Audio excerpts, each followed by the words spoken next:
Nakita ninyo mga kababayan, yung nag-viral na video ng isang Sampaguita girl doon sa harapan ng Mega Mall. Grabe naman po yung ginawa ng security guard. Pinapaalis niya yung batang nagtitinda.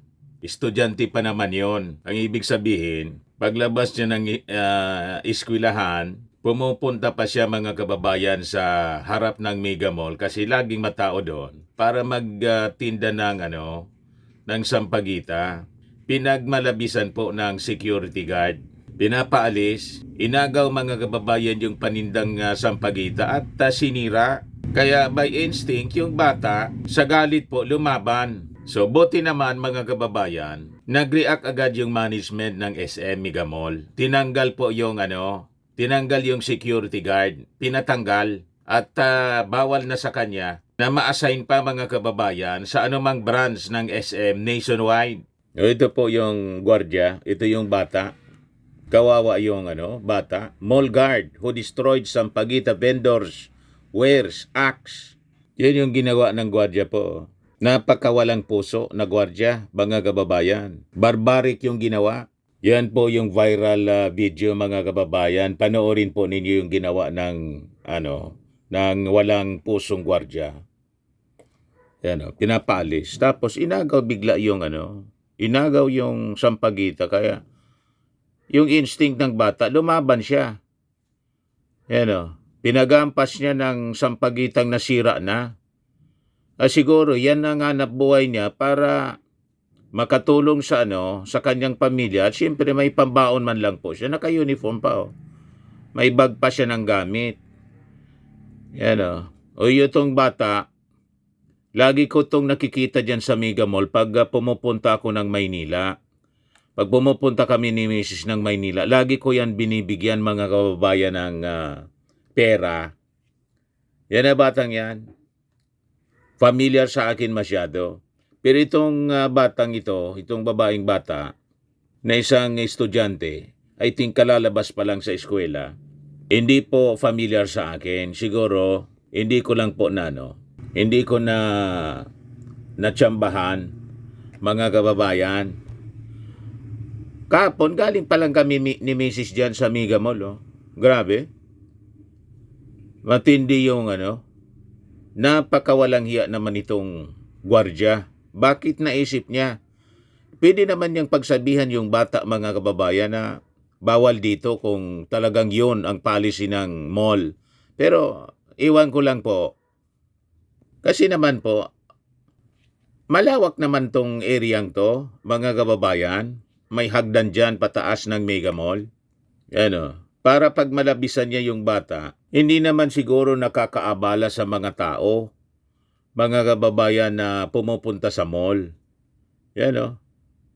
Sinipa pa niya. Napakalit na bata. Babae, sipain niya. You see? So, nakakaawa, mga kababayan. At nakakainit ng ulo talaga. Siguro kung nandyan po ako, pagsasabihan ko yung gwardiya na mali yung kanyang ginawa. Bakit ba kailangan niyang sirain yung paninda? Pwede naman niyang paalisin lang. Di ba? Yan siya, mga kababayan. Sa Mega Mall siya. Ngayon, na-appreciate natin yung aksyon na ginawa ng management ng SM. Nagpalabas sila ng official statement, mga kababayan. So ito siya. Tama itong aksyon na ginawa nila, mga kababayan. Sabi dyan, we regret and sympathize with a young girl who experienced an unfortunate incident outside our mall. We have called the attention of the security agency to conduct an immediate and thorough investigation. The security guard has been dismissed and will no longer be allowed to service any of our malls. As SM Super Malls always promotes inclusivity for all, we strongly condemn this act committed against her. So, mabuti, immediately mga kababayan, umaksyon yung management ng mall kasi pag hindi po, masisira yung kanilang imahe, mga kababayan. So, madaling sabi, it's not a policy ng SM Super Mall, mga kababayan, na ipagbawal ang ganitong activity na nagtitinda-tinda lang naman. yung bata outside of the mall. Sa harap yon. Malapit na yun sa vicinity nila. Harap nila mga kababayan. And I think, pag-ari pa rin ng SM yon. Pero ano naman na pagbigyan yung isang bata, anak mahirap mga kababayan na nagtitinda ng sampagita. Di ba? Wala namang maraming crowd. Kukunti na lang yung tao kasi parang madilim na rin po. Gabi na siya, mga kababayan, pinapaalis tapos biglang inagaw yung sampagita at sinira niya yung paninda. So, napakawalang puso, mga kababayan, na gawin niya yan. And siguro naman siya, isa rin siyang anak mahirap kasi kung may kaya naman itong gwardya, malamang hindi siya magtrabaho as gwardya. Di ba? So, hindi niya naintindihan yung kalagayan ng isang nagtitinda. Nagtitinda lang mga kababayan ng sampagita para makatulong sa magulang at siguro pambaon niya sa klase. Tapos ganyan yung kanyang ginawang pagmamalabis. Wala naman masyadong maraming tao, mga kababayan, kasi gabi na yata. Gabi na nga. You see? Malapit na din sa kalsada. Yung baba na to ng Mega Mall, mga kababayan. Dito kami bumababa palagi ni Mrs. pag pumupunta kami sa SM Mega Mall. Kapon nga, galing kami dyan. Yan ang paborito naming puntahan mga kababayan pag naluluwas kami ng Maynila. So maraming salamat sa management ng SM Mega Mall. Sana po sa ibang mga malls at any establishment for that matter, hayaan na ninyo na magtinda-tinda rin. Wala naman yung epektong masama na idudulot po sa inyo. Hindi naman yun nagkukumpit sa inyo. Sampagita lang naman yung tinitinda. Ang mall wala mang tinitindang sampagita. Di ba? At yung maliit na bagay, hindi ninyo pwedeng pagbigyan. That's inhumanity, mga kababayan. So maganda na tinanggal sa trabaho para hindi na po pamarisa ng ganyang uri ng barbaric act, mga kababayan. Kawalang puso ng isang gwardya. Ngayon, pag-usapan natin yung issue ng impeachment doon sa isa pang walang puso. Ngayon, yung mga tao, marami sa mga mamamayang Filipino, masyado na mga kababayan na nagiging impatient. Kasi gustong-gusto na nila na matanggal si Sara Duterte. Bakit daw yung Congress napakatagal umaksyon?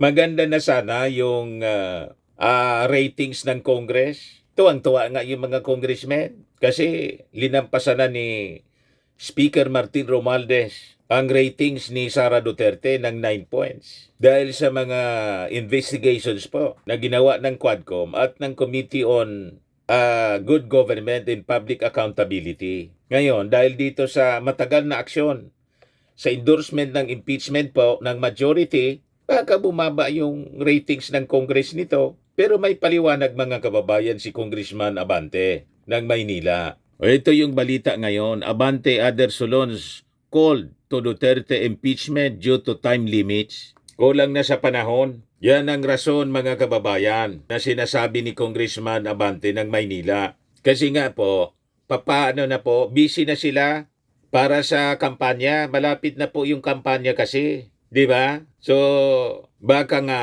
mga kababayan, palipasin na lang yung local and national elections. At saka, yung isa pang rason, ito sa tingin ng mga analyst, political analyst, dahil hindi po sigurado sa Senado. Si Robin Padilla, si Bato, narinig ninyo yun, may judgment na sila. Acquittal. Sabi ni Bato dun sa na-interview si Bato during the INC rally. Gusto niya ninyo malaman kung anong posisyon namin? Acquittal. Wala pang hearing po, may acquittal na. Ganun kagarapal sila. Yan, sabi ni Bato. So possibly, isa rin ito sa rason kung bakit hindi basta mga kababayan nag-endorse para ma-fast track 103 congressmen ang dapat pumirma or 1/3 ng mga members ng Congress para ma-fast track po. Hindi na po dadaan sa usual process. Didinggin pa po ng Committee on Justice. So pag siya, nakagather sila ng pirma 103 diretso na pong ipapadala sa Senado. Kaya lang, siyempre, sabi ko nga sa mga previous commentary natin, sayang man yung impeachment. Na-impeach sa Congress, pagdating sa Senado, na-acquit.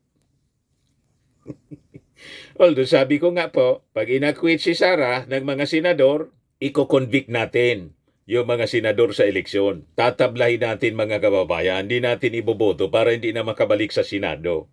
Jobless sila.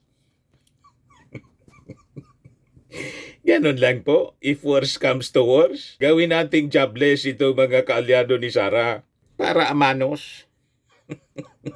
Tabla-tabla, mga kababayan. Anyway, kunin muna natin itong balita dito sa Inquirer. So sabi dito sa balita, Manila 6th District Representative Benny Abante admitted that some lawmakers like himself are called to the idea of pursuing impeachment complaints against Vice President Sara Duterte as the 19th Congress may run out of time. Gaul na sa panahon niya. So sabi ni Abante, the remaining session days niya before Congress goes on recess for the 2025 midterm elections campaign season might be too few to conduct impeachment proceedings, especially since the complaints niya are still with the office of the Secretary General. Hindi pa po inaakyat o sinasubmit ni Secretary General Rinaldo yung 3 impeachment cases or impeachment complaints kay Speaker Martin. May iniintay pa po na 4th impeachment complaint na sabi endorse ng majority. Pero ilang linggo na tayo. 2 linggo na yung iniintay natin. Wala man 4th impeachment po. Ngayon, sabi naman ng iba, tama din yung mga analysis ng iba. Pag hindi niya ito tinuluyan ngayon, lalong ma-embolden po yung mga Duterte, lalo na si Sara. Iisipin, mga kababayan din ng mga mamamayang Filipino, dinaga yung Congress, natakot sa INC. Kasi yung INC rally, mga kababayan, kiniklaim na mga Duterte na pabor yun sa kanila. Pabor kay Sara Duterte. Nagpasalamat si Digong kasi Sara. O, di ba? Kaya lang, ito na nga, kulang ng panahon, pero iba naman po yung reading natin. Hindi lang sa kulang yung panahon. Tinitingnan siguro ng majority na baka lang ma-impeach natin. Kasi, pwede naman po na gawin nilang madali, di na dumaan po sa usual process. 103 signatures yung kailangan. Kaya lang, di nila sigurado na yung majority, 16 members ng Senado, will convict Sara. Yun ang problema po. Kaya importante muna na yung mga pro-Duterte sa Senado matalo. O di ba? Palipasin yung eleksyon, iboto yung mga pro-impeachment candidates, be allied to the president, yung mga kalyado ng ating Pangulo na senador. May mga senador na dati Duterte, pero ngayon malamang Duterte pa rin. O diba? Kasi may utang na loob din. Mga kababayan, yung mga Villars, yung mga Cayetano, si Tolentino, kahit sumali na po sa line-up ng administration. Pero it is perceived na Duterte pa rin. So yun, possibly mga kababayan, ang tinitingnan ng mga congressmen, majority congressmen. Ano niya yung kasiguran natin na isusupport yung impeachment? Iko-convict si Sara. Baka niya i-acquit, sayang lang. At saka magiging sampal din ito mga kababayan sa kanila. Tama ba? So sabi po ni Congressman Abante, I've said before that I don't think we are ready for that yet. Well, first of all, we don't have enough time. We only have 10 session days left. And the 3rd impeachment charge has been filed with the Secretary General. The impeachment charges have not even been processed by the Secretary General yet. And there might even be a 4th one, sabi po ni Abante. Yung pang-4 po, tagal nang iniintay, wala mang pinafile. Na-embolden tuloy mga kababayan si Sara na tingin mga kababayan ng mga nagmamasid para niyang dinaga yung Congress. So magiging dahil sa INC rally, huwag ninyong ayaan po na gano'n ang magiging perception ng publiko. Kasi pag gano'n, may magandang statement na pinalabas po si Presidential Legal Counsel Johnny Ponce Enrile. Na ang reading natin mga kababayan, si Enrile po, hindi po mapabor na dahil lang po nagrally yung INC, yung impeachment po ay patulogin. Kasi it will become a very bad precedent po. Mangyayari niyan, magdidikta na po yung mga religious organizations. Gagawin lang nila, tatakotin nila sa pamamagitan ng pagrally. Mob rule ang mangyayari niyan. Not anymore rule of law. Kaya tama itong sinasabi ni Enrile. Yan po sabi niya, there is a bigger question. Can the INC with all its members amend the Constitution or suspend any of its provisions? Are we prepared to discard or sacrifice the value of rule of law for a person or a group of persons? As a nation and a state, we will incur a very detrimental precedent if we follow the logic implicit in the INC rally that they mounted. Are we prepared and ready to face the long-term consequences of that INC move? Ganun po, magiging banana republic na po tayo. Hindi na tayo po rule of law ang namamayani, kundi rule of INC and any individuals or groups na pag ginusto nila, magagawa po nila. They will now intimidate the government. They will dictate the government kung anong gusto nila. So wag ninyong hayaan po ang ganon kasi lalabas niyan sila na yung gobyerno. Tama ba? It's another mob rule. Hindi na yung batas, observance ng rule of law. Tama itong sinabi ni Enrile. And with this statement ni Enrile mga kababayan, I think ito din ang sinusundan ng ating Pangulong Bongbong Marcos. Although sabi niya, sa text, dinidiscourage niya ang Congress na isulong ang impeachment. Pero yung text ng ating Pangulo nag-leak. O diba? Hindi ko na ipapaliwanag sa inyo mga kababayan kung bakit ganon. Siguro naman marami sa inyo na nanonood sa atin ay may malalim na pag-unawa. O diba? And with this statement ni Enrile na alter ego ng presidente as presidential security, presidential legal counsel po, legal advisor ng ating Pangulo at pinablicize niya ang kanyang opinion, pananaw, may ibig sabihin po ito.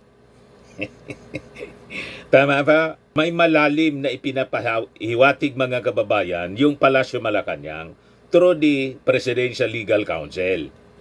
Sa akin pong basa, pag sinulong ng Congress, sinuport ng majority yung impeachment, irerespeto po ng ating Pangulong Bongbong Marcos ang proceedings. Kasi this is part of the mandate under the Constitution ng trabaho ito ng Congress po na hindi man na pwedeng pangialaman. May separation of powers po. Just like the judiciary, hindi pwedeng impluensyahan ng executive.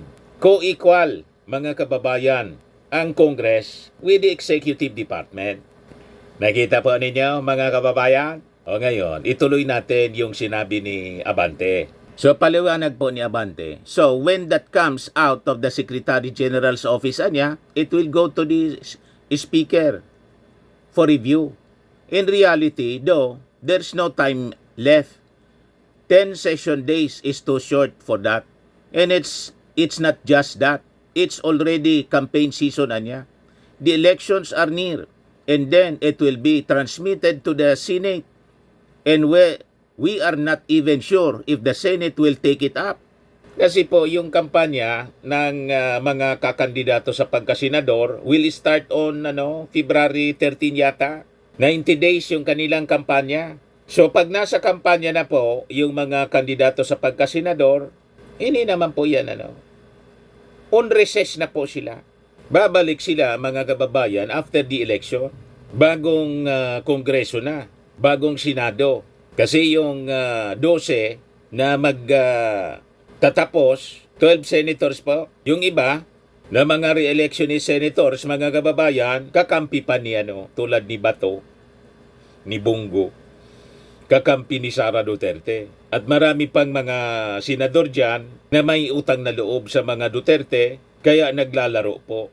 So, importante, yung mga re-electionist, mga kababayan na senador na kakampi ng mga Duterte, dapat matalo. Huwag iboto po para sigurado pag reconvene ng Senado with new members of ng Senate, kasi sa Congress po siguradong papasa siya, ma-impeach si Sara. Kailan yung trial, yung conviction po, yung mga senator judges dapat hindi kaalyado, independent kung mag-isip. Itong mga kaalyado po ng Duterte, si Bato halimbawa, nagsalita na, akwitalan niya. Hindi pa hindi pa nga nakakaabot sa Senado, may judgment na. Ewan ko kung anong gagawin ni Senate President Chis Escudero, na sabi niya, pinagkikiusapan niya yung mga senador na huwag maglalabas ng mga statements kasi they will sit as senator judges. Dapat they should be impartial as much as possible. Tulad ng mga huwes sa korte po, hindi sila nagdi-discuss niyan yung merito at kung ano yung magiging posisyon nila. Kaya lang sobra po ang itong mga kaalyado ng mga Duterte. Talagang senador sila, not of the Filipino people, lalo si Bato, but of the Duterte. Pero ang sweldo po galing sa taxes ng mga mamamayang Filipino. Kaya wag na nating i-rehire. Logi ang ating mga mamamayan, magpapasweldo ka sa mga taong ganyan. Hindi man interes ng ating mga mamamayan ang kanilang pinaglilingkuran, kundi yung utang na loob nila sa mga Duterte. Pero ang sweldo galing sa atin. So sabi ni Abante, well, they can obtain 1/3. That's 103 congressmen, but at this point in time, there is none. I don't think that even the other congressman would want to be in it. For me, I think that some of them are actually quiet called to the impeachment proceeding. In fact, the others I've spoken to were asking if anyone had approached me, and I told them not yet. In our Quad committee, no one has approached me asking for an endorsement or saying they have endorsed the impeachment. No one. So, the others I've spoken to also have reservations about the impeachment, actually, sabi po ni Abante. Pero nilinaw mga kababayan ni Abante na hindi siya against sa impeachment. Rather, he believes efforts to seek accountability from the Vice President would have a better chance during the 20th Congress. Yung susunod ng Kongreso, so madaling sabi after the election na po. So tama yung reading natin. Kung gugustuhin ng Kongreso ngayon, magagawa nila. They can master majority votes or 103, 1/3 votes pala, master 103 signatures to impeach Sara Duterte at hindi na dumaan po sa Committee on Justice hearing. Diretso na po sa Senado. Kaya lang, purposely, sa tingin ko lang po, talagang dinidelay nila na wag na muna ngayon. Unang-una, kulang na sa panahon. Pangalawang punto, hindi sila sigurado sa komposisyon ng Senado ngayon. Baka masayang lang yung impeachment kay Sara. Pero after the election, pag natalo po sa pamamagitan ng pagtulong-tulong ng mga mamamayang Filipino, siguro yung majority ng mga congressmen, ikakampanya po na wag nang iboto yung mga pro-Duterte senators. Para sigurado po na pag resume ng session ng susunod na Kongreso, ang Senado, ang Congress kasi po, composed ng House of Representatives or lower house at ng upper house, the Senate. Parehas ang tawag ng Congress. Kailang nasanay po tayo na pag Congress, ang understanding natin, House of Representatives. Pero ang Congress po, dalawang chamber siya. Upper house, lower house. Lower house, yung House of Representatives. Upper house, the Senate. Mas mabuti nang sabihin natin, pag balik ng sesyon ng Senado, bago na yung mga senador, hindi na yung mga pro-Duterte, may pag-asa na po na matanggal makonvict mga kababayan si Sara, mapalitan ng appointee ng ating Pangulo. Qualified ang sino mang senador. Kasi yung edad nila dapat 40.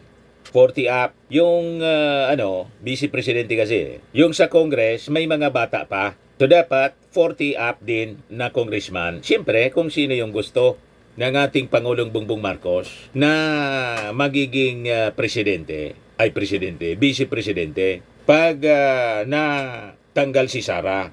So sabi ni Abante, I think after this Congress, the 20th Congress, I think, the more we would investigate, the more we would be able to see what's happening. Ngayon, sabi po ng Akbayan Congressman na nag-endorse ng first impeachment complaint, any delay niya in the impeachment traps further embolden BP Duterte. Yan din yung punto nila. Tama naman po. Lalong lalaki yung ulo ng mga Duterte. Iisipin nila, takot sa kanila yung mga congressmen. Naduwag. Kailan po, sabi naman po baga sa kasabihan, yung pag-atras for the meantime sa laban, hindi man po yan ay tanda ng karuwagan. May tinatawag tayong tactical retreat para masiguro mga kababayan na pag umabanti ka, siguradong yung objective mo to defeat the enemy ay mangyayari. Di ba? Ganon, mga kababayan. Hindi puro tapang. Utak din, mga kababayan. Gamitan ng utak. Kasi kung puro tapang lang, sige niya, diretsohan na natin. Paano yung mga sa Senado na mga kaalyado? Baka marami pa ang kaalyado doon. Masayang lang yung impeachment. So dapat pinag-aralan ng mabuti. But anyway, ito yung sabi ni Akbayan Representative Percival Sindanya. Delays in the impeachment complaints against Vice President Sara Duterte embolden her to violate laws and aim for the presidency. Nandun sila mga kababayan sa Edsa Shrine. May mass, mga kababayan ang ginawa doon. At pagtitipon, sectoral and religious group nagtipon-tipon po sa Edsa Shrine ngayong araw na to, urging the House to act on the impeachment complaints against the Vice President. So sabi ni Sindanya, with every day that we delay the impeachment complaint, Sara Duterte is further emboldened to violate our laws and even wants to become the president of our country, sabi po niya. Tama naman yung punto ni Sindanya. 1 month niya is too long. Even if we say that there's a Christmas break, there's a vacation, in the end, accountability and justice should not wait, sabi po niya. The Mass this afternoon demonstrate the power of prayer. In the history of our country, prayers have changed history. This is where change begins to remove corrupt leaders from our country, sabi po niya. Let fear not overpower and let strength prevail to hold BP Sara Duterte accountable for her abuses of power, sabi po niya. So anyway, abangan na lang po natin kung ano yung mga susunod. Pero sa tingin ko, hanggat hindi gumagalaw yung majority, and malamang sa malamang, kaya hindi pa tinatransmit ni Secretary General Reynaldo Velasco yung 3 impeachment complaints. Kasi siyempre, may instruction yan galing sa leadership ng Congress. Relax ka lang muna niya. Diyan mo muna. Patulogin mo muna. Dapat may tamang timing. Hindi dapat lagi hindi minamadali ang mga actions. Pinag-iisipan, pinag-aralan para hindi masayang yung ating mga ginagawa. So possibly ganyan mga kababayan. Sa isip ko lang po, tingin ko ang aking mga analysis ng sitwasyon mga kababayan tungkol dito sa impeachment ay malapit sa katotohanan. Tama ba?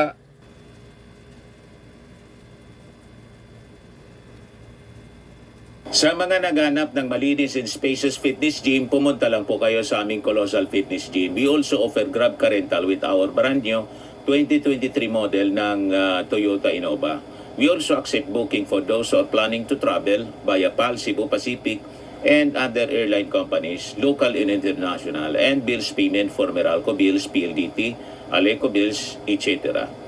Ang Colossal Fitness Gym is located at 3rd floor Security Bank Building, Landco Business Park, Legazpi City, Albay.